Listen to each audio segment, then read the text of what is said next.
Well, could the medicine you're taking be doing you more harm than good? Dr. Jennifer Jacobs is here to talk about the dangers of overmedication. She's a family physician and the author of Do You Really Need That Pill? That's a question a lot of us should be asking ourselves these days, right? Correct, Meryl. Yes, I'm concerned that people are taking too many medicines that they don't really need, which is why I wrote the book. Yeah. Why do you think there's an epidemic of overmedication right now? There's a number of factors, but I think the main one is the pharmaceutical companies, of course, are out to make money, and they advertise directly to consumers. $15 million a day are spent advertising medications directly to consumers, and the United States and New Zealand are the only two countries in the world that allow this, that allow drug companies to advertise directly to consumers. Yeah. So people see ads for drugs and they go into their doctors and they ask for them. How would you know if you were overmedicated? That's a difficult question. That's really why I wrote the book, so that people could see what they might need to take and what they don't.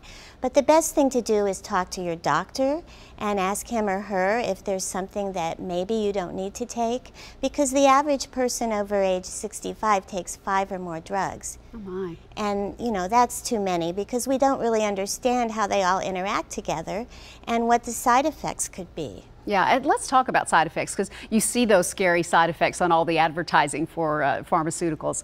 And often it seems that you get a condition from taking one drug that requires another medication to fix it. That's what we call the prescribing cascade. And it happened to my uncle.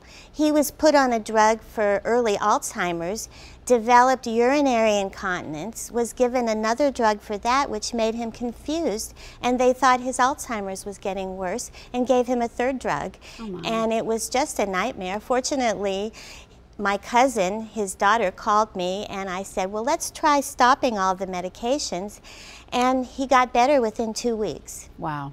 And of course, that's something you would advise, that you consult a doctor before you ever stop a medication. Yes, of course, because the doctor would know which medicines you could stop cold turkey and which ones you should taper off. Yeah. Are there some medications that do more harm than good?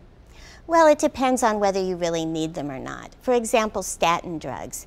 They are important for people who've had heart attacks and strokes before, but research shows that for the average person who doesn't have high risk factors for heart disease, they really can cause problems with diabetes, with dementia, of course muscle aches and pains. The side effects are often more harmful than the problem that's being treated.